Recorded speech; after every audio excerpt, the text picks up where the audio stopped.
At a peaceful farm in rural Georgia, an elderly black woman has tended the land alone for decades, but her peace is quickly shattered when a group of white men arrives determined to take her land. They offer money, then threats, then violence, determined to force her off at any cost. What they don't know is that the woman they're up against was once an elite sniper, and they've just started a fight they cannot win. Before we continue, I would like to know where in the world you are watching this story from. Let us know your thoughts in the comments below, and be sure to subscribe so you never miss out on inspiring and impactful stories like this one. The early light crept slowly across the land, brushing soft gold against the tops of the pecan trees that bordered the old Daniels farm. 68 acres stretched out in every direction, a patchwork of deep green fields and faded fences stitched together by time and care. The house, a simple wooden structure with peeling white paint and a wide front porch, stood at the center like a sentinel of the past. Clara Daniels stood at the edge of that porch, a worn ceramic mug held steady in her right hand. The dark skin of her fingers curled around the chipped handle, her nails neatly trimmed. Her eyes, sharp and steady beneath the silver waves of hair pinned back from her face, swept slowly across the fields. No detail escaped her gaze, no blade of grass, no line in the soil. It was a habit formed over decades, a soldier's habit, and it had never left her. She wore a faded denim shirt buttoned to the throat, sleeves rolled carefully past her elbows. Her jeans, worn thin at the knees, were tucked into a pair of black leather boots cracked with age, but polished each week without fail.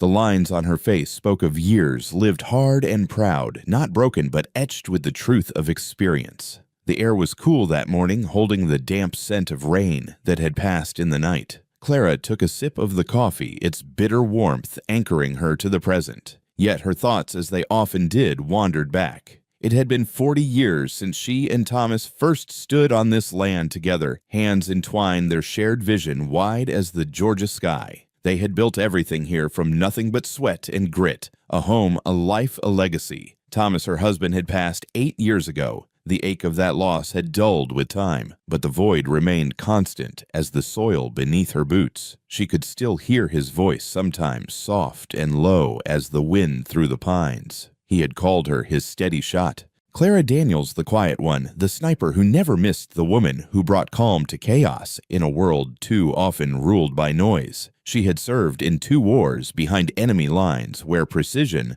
mattered more than numbers, where patience was a weapon. It was there she learned discipline, every breath measured, every movement deliberate. And it was here on this land that discipline found new meaning. The farm had become her new perimeter, every fence post, a point of defense, every tree line, a marker of watchfulness. A faint creak on the porch floor pulled her back. She shifted her weight, setting the mug down on the worn railing. Her steps were deliberate, her back straight as ever, not because age had spared her, but because she refused to yield to it. Inside the house was clean and orderly. Not for visitors, there were few, but because order was the language she understood best. The curtains were drawn just so the stove scrubbed after every meal, and the floor swept each morning before the sun cleared the ridge. On the mantel above the fireplace, a single photograph stood framed in dark oak. Thomas and Clara younger, then both in uniform, standing shoulder to shoulder beneath a tattered flag. Beside it, another frame held a picture of their son, Marcus, sharp-jawed and steady-eyed in his marine blues. Marcus had followed his father into the military, and then, like Clara, into the shadows of sniper work. He was a man shaped by discipline and forged by loyalty. These days, he worked as an independent engineer, building tactical systems for clients who valued skill over politics.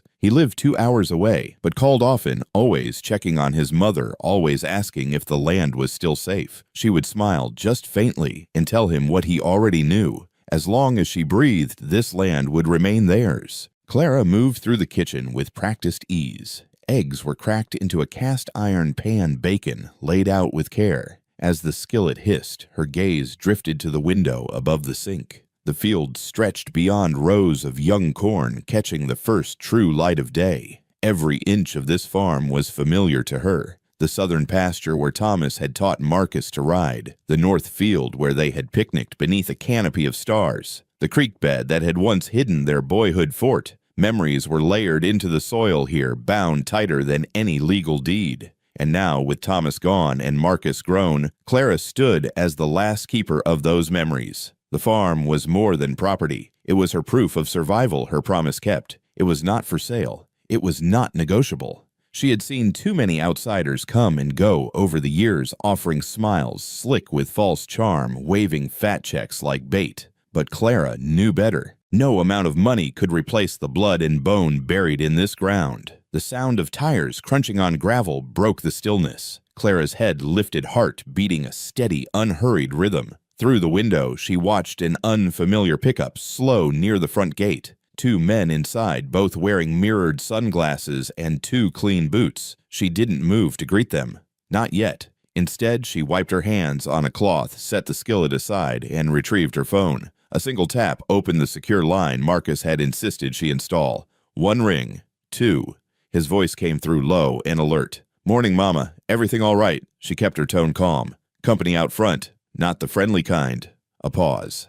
"I can be there in 90 minutes. "No rush yet," Clara replied. "Just thought you'd want to know." "You keep eyes on 'em," he said, "and call again if they step foot past that gate." "I will." She ended the call and stood for a moment, gaze steady on the truck, now idling near the fence. The men inside were speaking, one gesturing toward the house with a lazy confidence Clara recognized all too well. City men thinking rural land meant easy pickings. They had no idea. Clara took a deep breath, smoothing the front of her shirt. Then she stepped onto the porch, her presence as rooted as the old oak beside the steps. She made no move to wave or welcome. The driver lowered his window. "Morning, ma'am," he called, voice slick with practice friendliness. "We're with Southeastern Development. Thought we'd stop by, see if you'd be open to a conversation about your land." Clara said nothing. Her gaze held steady, arms resting lightly at her sides. After a long beat, the driver cleared his throat. "It's a good offer. Market value and then some. Lot of folks around here taking the deal." Her voice, when it came, was calm as stone. "This land isn't for sale." Another pause. The driver forced a smile. "Well, maybe think it over. We'll leave our card." He set a business card on the post of the gate and drove off, tires spitting dust. Clara watched until they disappeared down the road. Only then did she step down, retrieve the card, and tear it clean in half. The pieces fluttered to the ground like dry leaves. As she straightened, a familiar voice echoed in her mind. Thomas, steady as ever. "It's not the fight you start that matters, Clara. It's the one you finish." She returned to the porch, her gaze once more sweeping the land. 68 acres of memory, of sweat and sacrifice. It was not for sale. It was not a commodity. It was the sum of a family's struggle and triumph woven into the earth. And as long as Clara Daniels drew breath, no one, not a company, not a sheriff, not a man with a briefcase full of promises would take it from her. The rain had come down hard the night before, soaking the earth until the ditches overflowed and the old wooden fence posts leaned under the weight of the waterlogged soil. By morning, a thick fog hung low over the fields of the Daniels farm. Clara stood by the kitchen window, watching rivulets of water snake down the glass. Her black fingers tapped lightly against the windowsill. Her gaze narrowed. She finished her coffee and pulled on her boots. The leather creaked faintly as she tightened the laces one by one. Outside, the air was heavy with the scent of wet grass and clay. Clara grabbed an old canvas jacket from the hook by the door, shrugged it on, and made her way out to check the property. The gravel drive was soft beneath her steps. Small streams of muddy water carved paths through the ditches. Clara's breath came steady and even as she walked the perimeter, her trained eyes moving constantly, reading the land, the trees, the sky. When she reached the northern field, something stopped her cold. The ditch that ran along the edge of the property had taken on a strange color. A sickly sheen floated on the surface of the runoff, iridescent against the brown water. Clara crouched slowly, her knees stiff but steady, and dipped 2 fingers into the water. A sharp chemical odor hit her nose. She drew back her hand and wiped her fingers clean on a cloth. Her pulse quickened. She rose and stepped farther into the field. The soil here had shifted overnight, new rivulets cutting through the top layer of dirt. Along the far fence line, a patch of earth caught her eye. It looked darker than the rest, the edges oddly defined. Clara approached it with measured steps. She knelt again, scooping a handful of the soil. It was damp, but not just from rain. There was an unnatural slickness to it. A memory surfaced clear and sudden. A village years ago. Oil seeping from the ground after a failed drilling operation. Locals' sickened crops ruined. She had seen this before. Clara's chest tightened. Her mind snapped into focus. She wiped her hands clean and stood her gaze sweeping the horizon. There were no trucks in sight, no workers, but this wasn't natural. Someone had been here.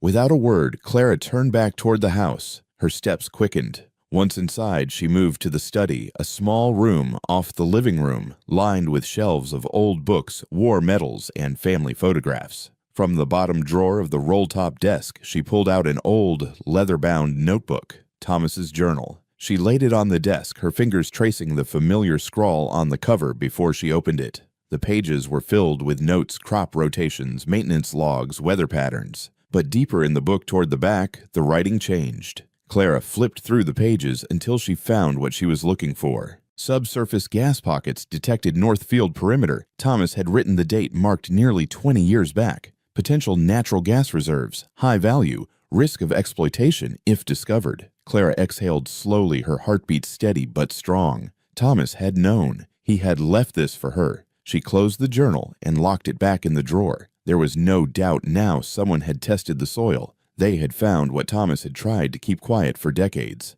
and they would be back. That afternoon the sun broke through the clouds, drying the topsoil and drawing out a humid haze. Clara remained watchful. The shotgun leaned in its usual place by the door, loaded but unseen. Her phone sat within reach, Marcus's number already pinned to the top of her contacts. By late afternoon, the first sign came. A black pickup rolled slowly down the gravel road toward the Daniels farm. Clara spotted it from the porch, her eyes narrowing beneath the brim of her hat. The truck was new, the tires too clean for this part of Georgia. A second followed, then a third each, parking in a staggered line along the road just beyond her gate. No one had called. No one had written. No permission had been asked. Clara's jaw tightened. The driver of the first truck stepped out. A white man in his 40s, tall and lean, his dark suit jacket open over a crisp, button-down shirt. His smile was practiced, his movements smooth. He approached the gate with an air of entitlement that Clara had seen too many times in her life. He didn't wave. He simply unlatched the gate and stepped through as if he owned the place. Clara met him halfway, her boots crunching softly against the gravel. "Afternoon, ma'am," the man said, voice warm but measured. He held out a business card. "Name's Cole Thatcher. I represent Southern Energy Ventures. We've recently completed some exploratory surveys in the area. Turns out your property sits on a particularly promising deposit."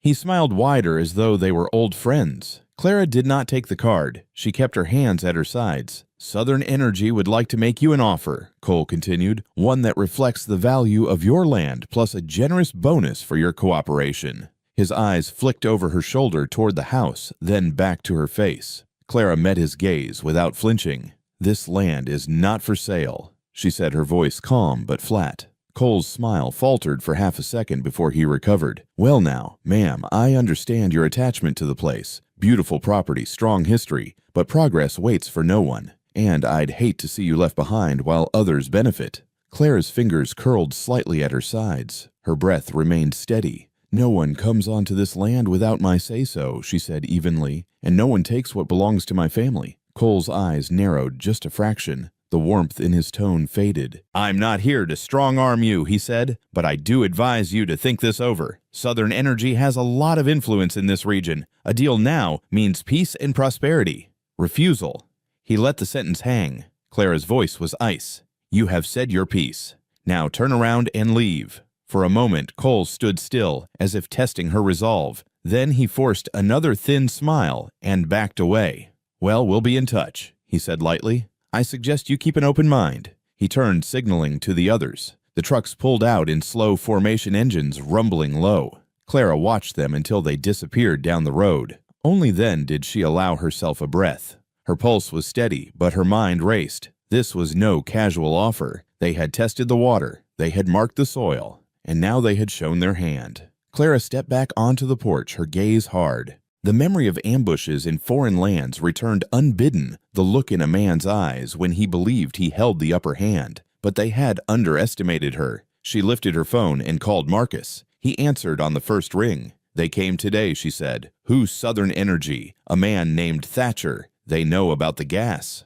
A beat of silence. Then Marcus spoke, voice low and resolute. "I'm coming down this weekend. "We'll be ready." Clara's eyes swept the horizon once more. "No one crosses this line," she said softly, and in her heart the line had already been drawn. 2 days passed after the visit from Cole Thatcher. The sky remained overcast, as if the land itself shared Clara's unsettled mood. She moved through her days with quiet purpose, tending the animals, repairing a section of the northern fence, walking the property with a sharpened eye. The chemical stain in the ditch had not returned, but the scent of intrusion still hung in the air. That morning, while sweeping the porch, Clara spotted a manila envelope wedged between the slats of the front gate. No truck, no footprints, just the envelope sealed and stamped with the Southern Energy Ventures logo in bold black print. She stood still for a moment, the broom resting against her hip, her pulse steady. Then she walked to the gate, picked up the envelope, and carried it inside. At the kitchen table, Clara laid it flat, her dark fingers tracing the edge. She already knew what it contained. Still, with deliberate care, she opened it. Inside was a letter and a certified check. The letter, printed on thick, expensive paper, carried the same polished tone as Cole's voice. It spoke of opportunity and progress, of fair market compensation, and respect for family legacy. But the number typed at the bottom was the true message: 7 figures. More than enough to buy any house in the county, to send Marcus's future children to the best schools, to live in comfort for the rest of her days. Clara's jaw tightened. Her breath came slow and measured. She set the letter aside and stared at the check. For a long moment, her mind wandered. She thought of Thomas, how he had stood in this same kitchen sleeves, rolled up, wiping sweat from his brow after a day in the fields. He had never chased easy money. He had built a life grounded in values, honesty, pride, family. Then her gaze shifted to the small shelf by the doorway. A framed photo of Marcus as a boy sat there, worn edges tucked behind the glass. He couldn't have been more than 7 barefoot and beaming beneath the broad boughs of the old Bodhi tree in the west pasture. Clara could still remember that day. Marcus had climbed the tree all afternoon, refusing to come down even when the sun dipped low. Thomas had laughed, called it the spirit of his mother coming through. That tree still stood strong, and so would she. Clara rose from the table, every movement deliberate. She took the letter and the check, folding them carefully, then crossed the room to the old cast-iron stove. She opened the door, the scent of cold ash rising to meet her. Her hand did not shake as she fed the papers to the flames. The fire caught quickly edges, curling black ink, bleeding into smoke.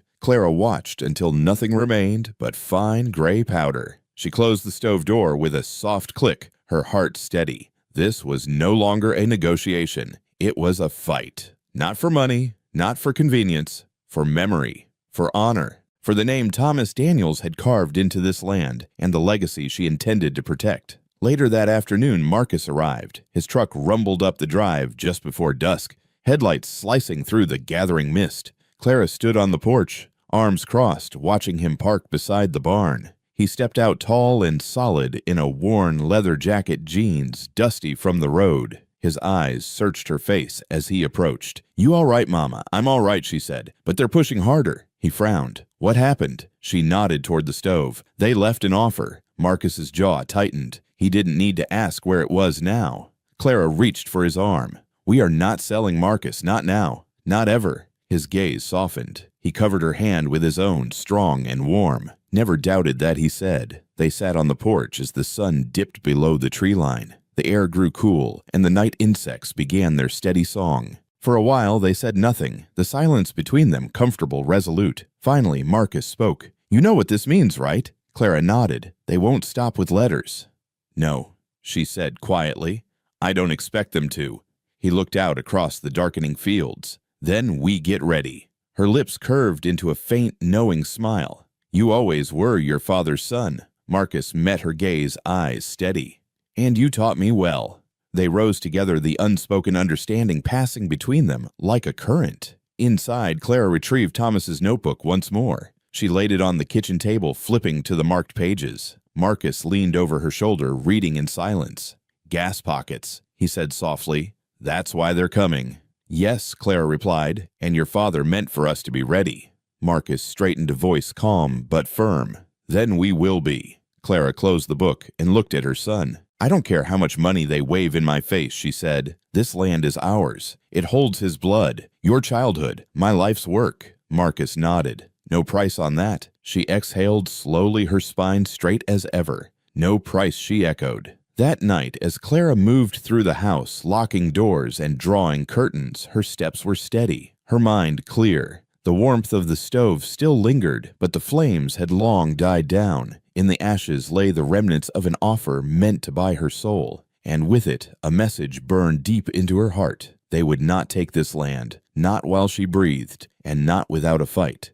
The next morning dawned cold and gray, a sharp wind sweeping through the fields as if to warn of what was coming. Clara rose early, her body moving out of habit. She brewed her coffee, checked the locks, and laced up her boots. But something gnawed at her gut, a sense that the ground beneath her feet had shifted overnight. Marcus had left after dinner the evening before, promising to return soon with supplies and a few trusted friends. Clara had hugged him tight at the truck, her voice calm but low. "You watch your back, son. These men, they don't play fair." "I know," Mama, Marcus had said, his voice steady. "Neither do we." Now, standing on her porch, Clara felt the air prickling against her skin. The quiet was too sharp. She grabbed her jacket and headed for the truck. The plan was to drive into town for feed and a few essentials. As she approached the driver's side, her steps slowed. The front tire sagged low against the dirt, the rubber nearly flat. Clara knelt beside it, her dark fingers tracing the sidewall. A clean, straight cut ran along the inner edge, sharp, deliberate. Her heart beat harder, but her breath stayed even. She rose slowly, scanning the yard. No footprints, no stray vehicles. Her voice came out low.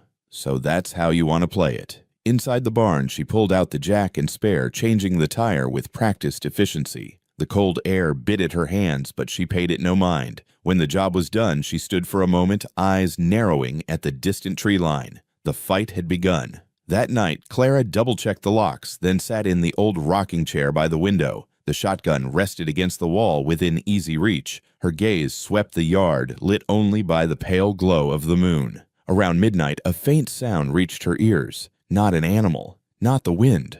Water, moving fast where it shouldn't. Clara rose, her body tense, and slipped on her boots. Flashlight in hand, she stepped outside, following the sound. The beam cut through the darkness, guiding her toward the well house. She stopped cold. A stream of water gushed from beneath the ground near the pump house, pooling into the grass. Clara knelt, teeth clenched. The main supply line had been severed clean, fresh cut marks gleaming in the flashlight beam. Her chest burned. She forced a breath through her nose, steadying her pulse. This wasn't vandalism. It was a message. They wanted her to feel exposed, vulnerable. They didn't know Clara Daniels. At dawn, she repaired the break with parts from her storage shed. The water would run again by evening. But in her gut, Clara knew this was only the beginning. Later that day, the blow that hurt deepest came. It was near sunset when she walked to the goat pen's feed bucket in hand. The animals stirred as usual, except for one. Daisy, her oldest nanny goat, lay still in the corner of the pen. The others circled wide around her. Clara dropped the bucket and rushed forward, heart thudding. She knelt beside the animal, her dark fingers searching for breath, for life. There was none. Foam marked Daisy's mouth. Her eyes were dull, her belly swollen. Poison. Clara's vision blurred, not from age, not from fear, but from a grief that struck straight to the heart.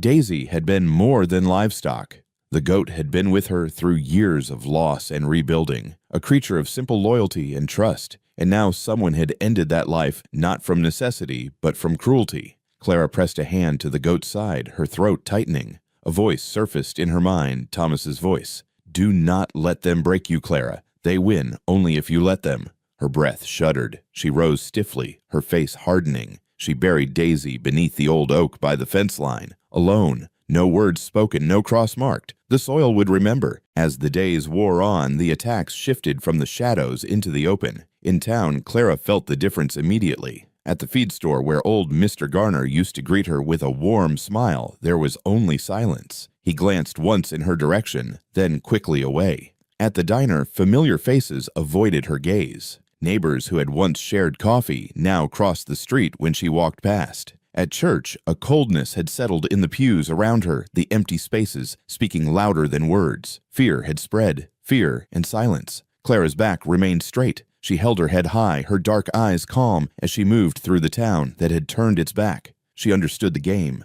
Divide, isolate, intimidate. But the tactics only fueled her resolve. One evening, as she stood on her porch watching the sun sink behind the trees, her phone buzzed. "Marcus," she answered quickly. "Mama, how bad is it?" Her voice was low but clear. "They've started. Tires. Water line. Daisy's gone. Folks here won't meet my eyes."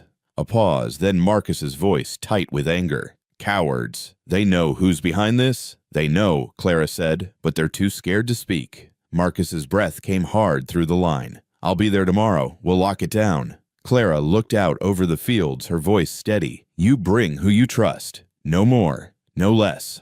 Always, Mama." She ended the call, her fingers tightening around the phone. The isolation burned sharper than any blade. These were her neighbors, her community, people she had stood beside at weddings, at funerals. And now, with fear in their hearts, they chose silence over justice. But Clara Daniels had fought alone before. She would fight again. That night, beneath a sky heavy with stars, she sat by the old stove, the warmth of the fire flickering across her face. She opened Thomas's journal, her dark fingers turning the pages with care. Beside it, she laid her own notebook, a fresh one. On the first page, she wrote 3 words in bold, steady hand: "No retreat, ever." Then beneath it, she began her list: security, traps, supplies, communications. Her mind worked methodically, her heart unyielding. The campaign against her had begun, but they had made one mistake. They thought she would fold. They thought the darkness could drive her from her land. They had not counted on the fire that burned within her still. The night after Daisy's burial was long and sleepless. Clara sat at the kitchen table beneath the dim glow of the lamp, the worn cover of Thomas's journal resting under her fingertips. The walls of the house seemed to press inward, the silence of the fields outside heavier than ever. She had faced down enemies before in foreign lands, in unfamiliar cities, in darkened rooms where every sound mattered. But this fight was different. It was personal. It was home. The attacks would escalate. Of that she had no doubt. Clara pushed back from the table and rose to her feet. Her body moved slowly, a quiet determination guiding every step. She crossed the house to the pantry. In the far corner, beneath a loose floorboard, rested a small metal box, its edges worn smooth by years of handling. Her heart beat faster as she knelt and pried it free. The lid creaked open beneath her touch, revealing the tools of an old life, a set of maps, a stack of field notes, and beneath them, wrapped in oiled cloth, her Remington 700. For a long moment, Clara simply stared. Her breath came slow and deep. She unwrapped the rifle with care, her dark fingers moving reverently across the cool steel. The weapon had been her companion through 12 years of combat. It had steadied her hand when nerves threatened to shake. It had whispered in her ear when fear rose too high. Now, as her fingers traced the familiar grooves of the stock, her heart swelled not with dread, but with a renewed clarity. She was not helpless. She had never been helpless. Clara laid the rifle across her lap and reached for the phone. Marcus answered on the first ring. "Mama," her voice was steady low. "Son, I need you here." A beat of silence, then his voice tight with understanding. "I'm coming." The call ended without another word. Clara cradled the rifle in her arms for a moment longer, then rose and began to move. She worked through the night. The steady clack of metal, the scent of oil and powder filled the room. Each motion was deliberate, checking the bolt, aligning the scope, testing the trigger pull. Her hands, though older, remembered the work well. At dawn, the rumble of an engine echoed down the gravel drive. Clara stepped onto the porch as Marcus's truck came into view,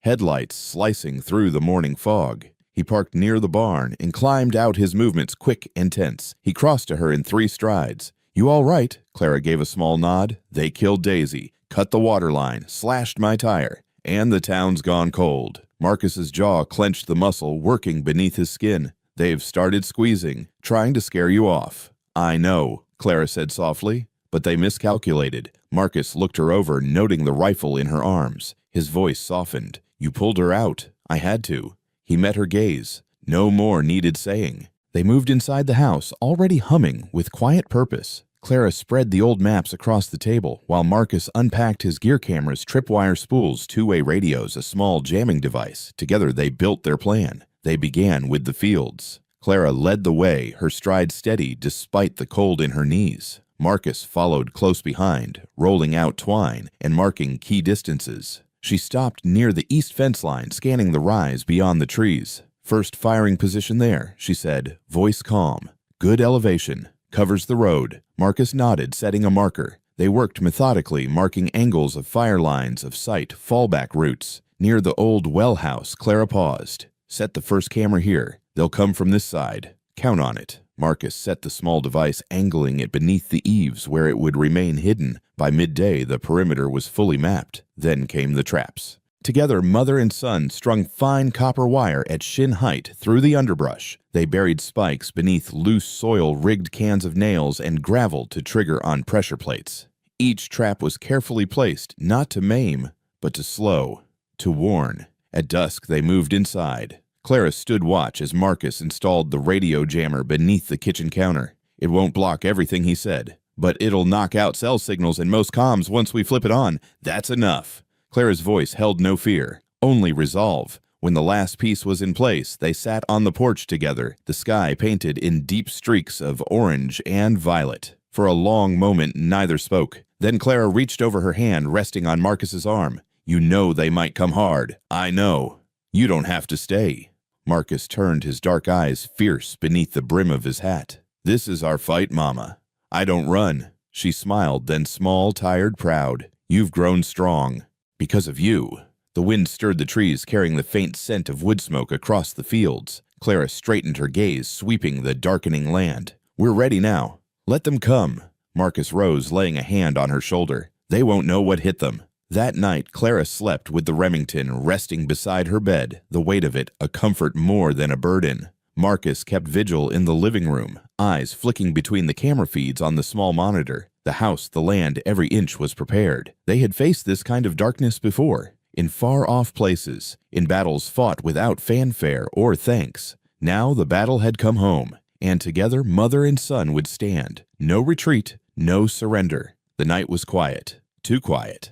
The kind of quiet that presses against your skin, makes the hairs at the back of your neck stand. Clara felt it as she moved across the second-floor landing, the weight of the Remington steady in her arms. She paused by the window and scanned the tree line. Nothing yet. Inside the living room, Marcus sat hunched over the monitor. 4 camera feeds blinked back at him, grainy images of dark fields and empty roads. He glanced up as Clara entered. Anything? Not yet, she said softly. He nodded, but both of them knew the waiting was almost over. An hour earlier, the cameras had caught a brief glimpse, 2 unfamiliar vehicles parked along the county road lights, off men moving in and out of the shadows. Clara had felt it in her bones then. Tonight was the night. She laid a hand on Marcus's shoulder, her voice low. I'm going up. You stay sharp down here. He met her gaze and gave a single nod. You too, Mama. She moved out onto the porch and crossed the yard, boots crunching softly against the gravel. Her heart beat steady, not fast, not slow, just ready. The old water tower rose at the edge of the north field, rusted and lean, but still sound. Clara climbed the ladder with sure hands, rifle slung across her back. At the top, she settled into position behind the rail. The Remington lay across a folded blanket scope trained on the drive. From here, she had the best angle one Thomas had shown her years ago. Below, Marcus slipped into the bunker they had prepared beneath the livestock shed. Reinforced walls, backup comms, and an escape tunnel that led to the tree line if things turned bad. They were ready. A low buzz on the radio broke the stillness. Marcus's voice came through calm and sharp. Movement. Coming fast. Clara adjusted her grip and pressed her cheek to the stock. Then she saw them. 3 black SUVs barreling down the road, headlights off, engines snarling. The first one bounced hard over the ditch and swung into the drive, followed by 2 more. Clara's heart thumped once heavy in her chest. Here we go, she whispered. The vehicles stopped short of the house doors flung open. 11 men spilled out faces, hard eyes, cold rifles, and sidearms gleaming under the faint moonlight. They moved in formation, silent and efficient. Not locals, not amateurs. Marcus's voice crackled through again. 11 targets. I count 2 heavies. 1 leader. Clara exhaled through her nose, steady and slow.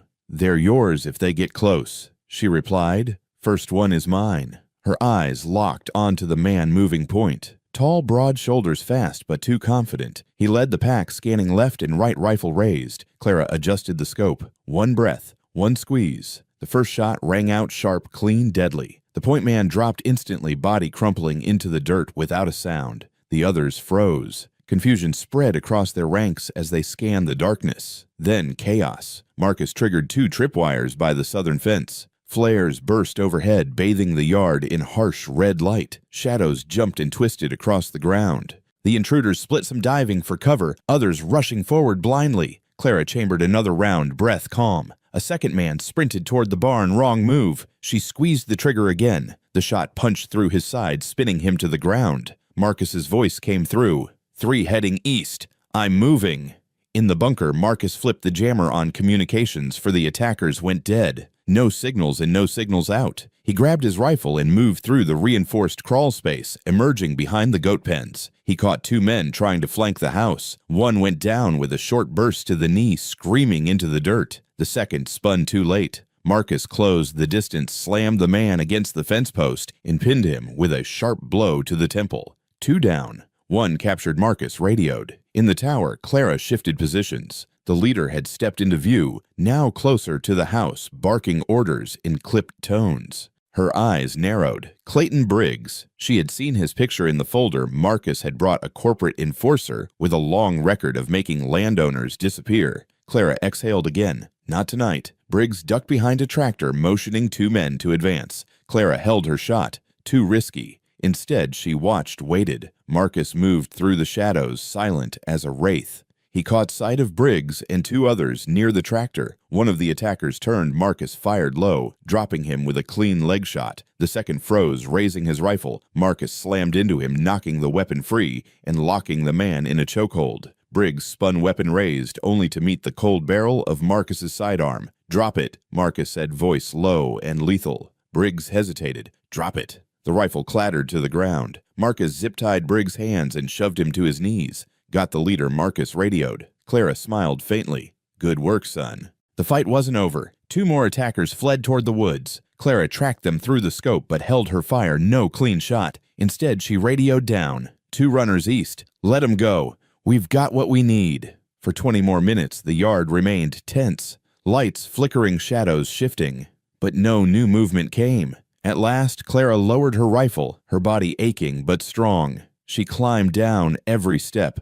Deliberate, breath calm. Marcus met her by the porch, a grim smile on his face. 3 captured. Rest her down or gone. He motioned to Briggs, now bound and glaring. Clayton Briggs in the flesh. Clara studied him, her gaze hard. "You picked the wrong farm." Briggs' jaw clenched, sweat streaking his face. Clara turned to Marcus. "Secure them. We'll call it in at first light."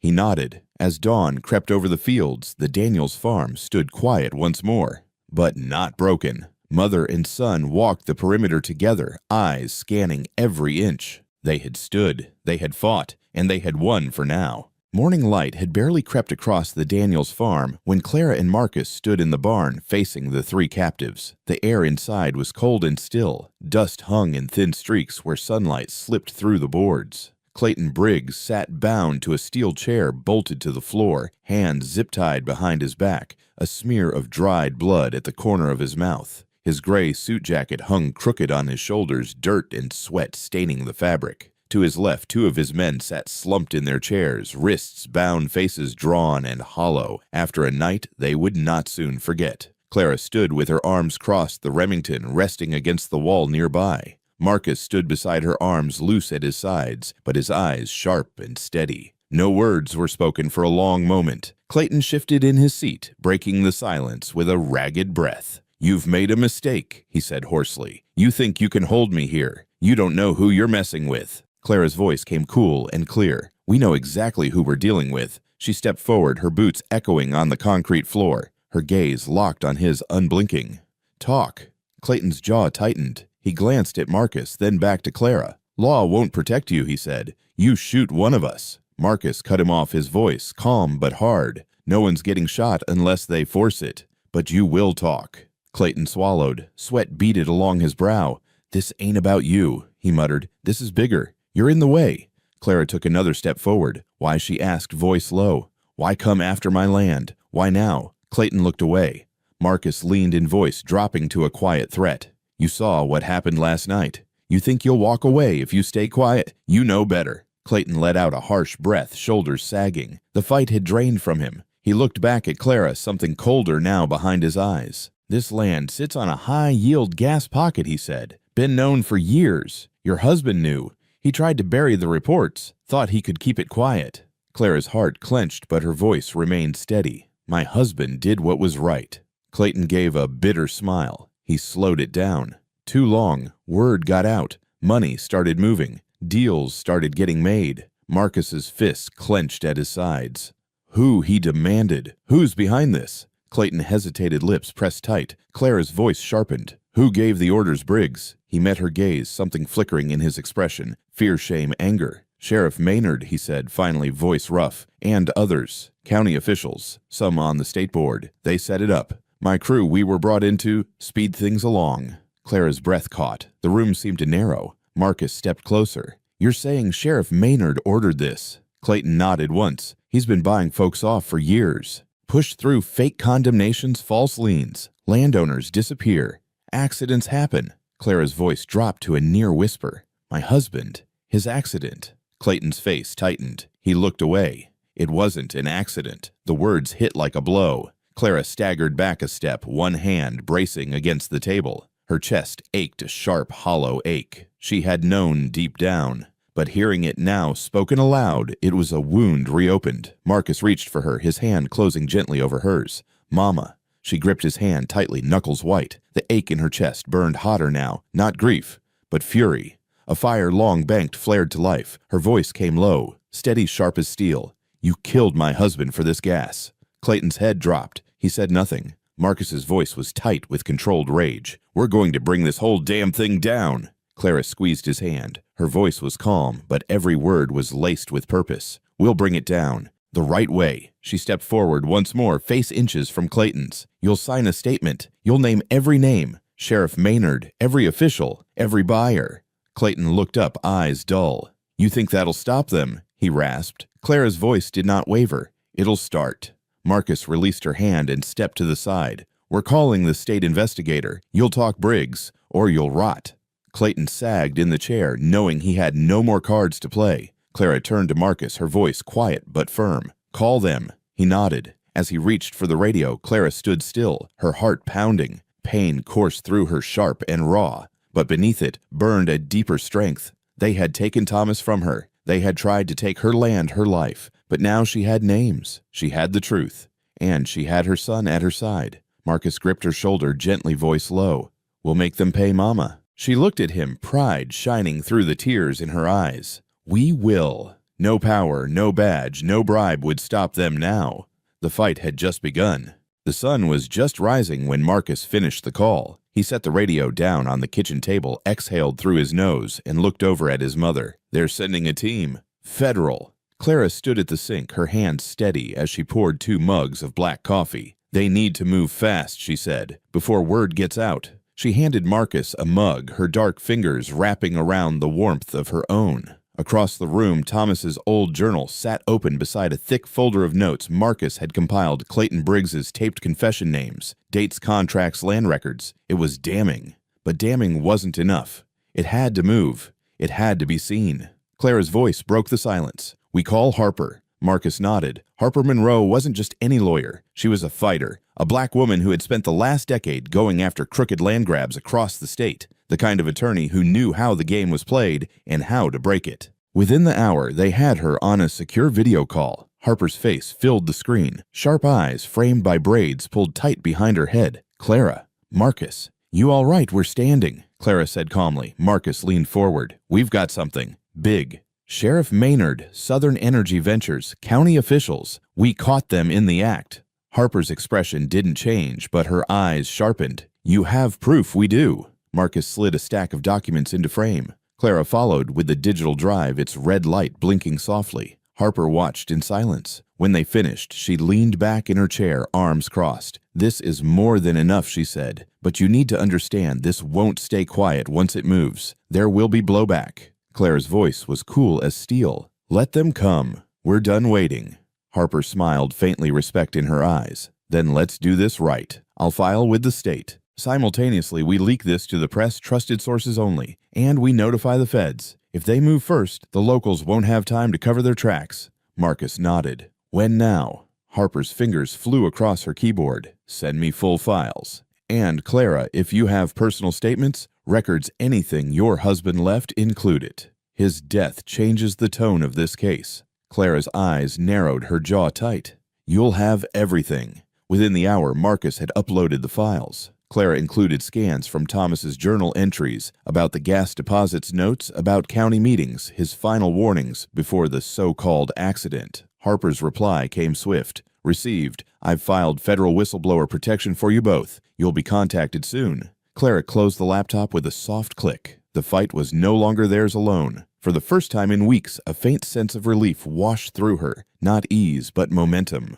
Later that afternoon, the first news hit. A small independent outlet published the initial story. Anonymous sources documented corruption, a systemic effort to seize black-owned farmland. Clara's name was not mentioned, but those who knew could read between the lines. By evening, the story had spread state outlets, regional networks, even a few national reporters picked it up. Southern Energy Ventures declined to comment. Sheriff Maynard's office released a thin statement denying any wrongdoing. But it was too late. The next morning, just after dawn, Clara stood on the porch sipping her coffee when the convoy arrived. Black SUVs this time with federal plates. Agents in dark jackets fanned out quickly, moving with practiced efficiency. Marcus stood beside her, pride and resolve in his eyes. "They're here," he said quietly. Clara nodded. "Good." Within minutes, agents were sweeping through the county records office. Another team hit Southern Energy's local headquarters. Boxes of documents carried out in plain view of the cameras already circling the scene.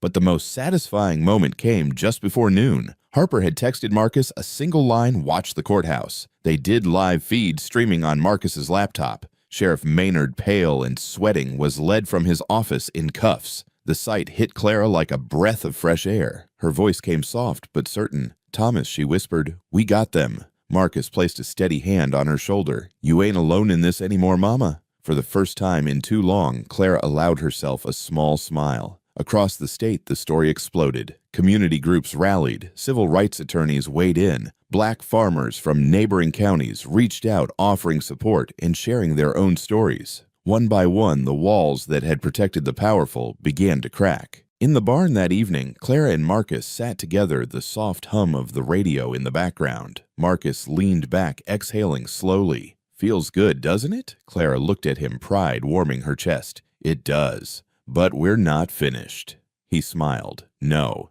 but we're further than we've ever been." For the first time, the weight on Clara's shoulders felt lighter. Not gone, but lighter. Justice had come late, but it had come. And this time, they would see it through. Together. The wind carried a softer sound across the Daniels farm now. No longer a warning, no longer the cold breath of fear. It was lighter, almost tender. 3 months had passed since the raids and the arrests. The trials had been swift. With Clayton Briggs's confession and the weight of federal evidence, the network of corruption had crumbled. Sheriff Maynard had been sentenced, along with several county officials and executives from Southern Energy Ventures. And Clara Daniels had won. The court's ruling had come down just 2 days ago. Permanent ownership, federally protected, no future claims allowed. The land was hers. Forever. Now, standing beneath the early morning sun, Clara breathed in the clean air of her fields. She held the court document in her hands, an official record of what she had always known in her heart. This land belonged to her family, and no man would take it again. Marcus stood beside her, eyes shining with quiet pride. "They can't touch it now, Mama," he said. Clara smiled softly, lines easing from her face. "No, they can't." But this was not an ending. It was a beginning.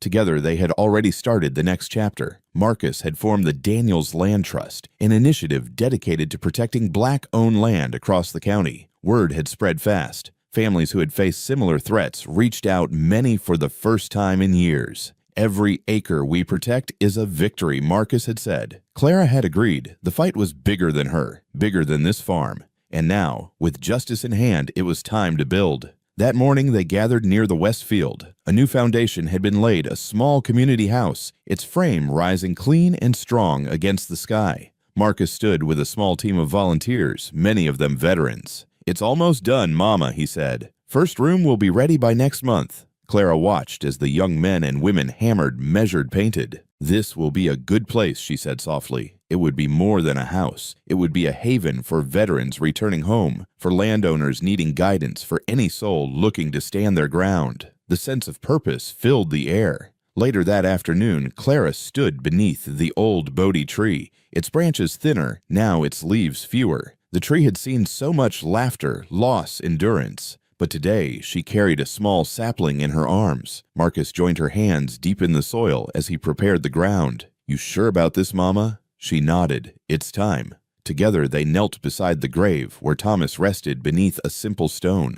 Clara's fingers traced the engraving. "Beloved husband, forever protector." She closed her eyes for a moment, steadying her breath. Then with gentle hands she placed the young Bodhi tree in the earth. Marcus packed the soil around it, his movements slow and sure. When they finished, Clara stood wiping her hands on her jeans. For the first time in years, her smile came easily. "New roots," she said. Marcus took her hand and squeezed it gently. "We've come a long way, Mama." Her eyes softened as she looked at him.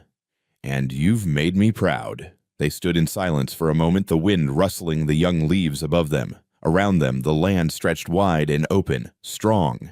The battles had been hard. The scars would remain. But Clara knew now that her pain had not been wasted. It had shaped something new, something lasting. As the sun dipped low, casting long shadows across the fields, Clara and Marcus walked back toward the house. The porch light glowed warm against the dusk. In the distance, the sounds of hammers echoed from the new house, voices raised in laughter in purpose. Justice had come. And with it, a future. As Clara stepped onto the porch, she paused and looked out once more at the land she loved. Her voice was quiet but steady. "Every small victory matters," she said, "and every memory carries us forward." Marcus smiled. "Then let's keep moving forward, Mama." Together they would, and the land would remember, not as a place of pain, but as a place of hope.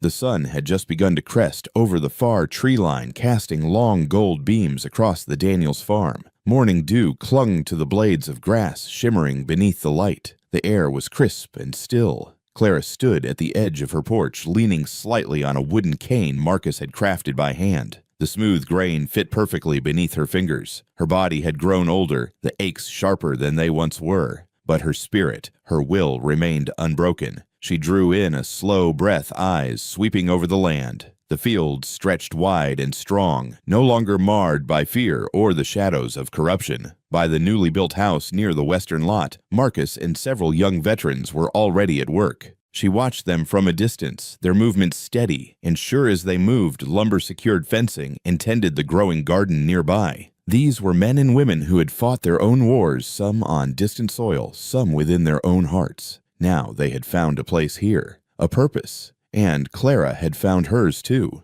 She stepped off the porch slowly, the cane clicking softly against the old boards. Her boots crunched over the gravel as she moved toward the fields. Her gait was deliberate. Each step held weight, not from frailty, but from presence. Marcus looked up as she approached. "Mornin', Mama," he called, gently setting down a hammer. Clara gave a faint smile. "Mornin', son." One of the young veterans, Lena, a wiry woman with a scar running along her left cheek, tipped her head in respect.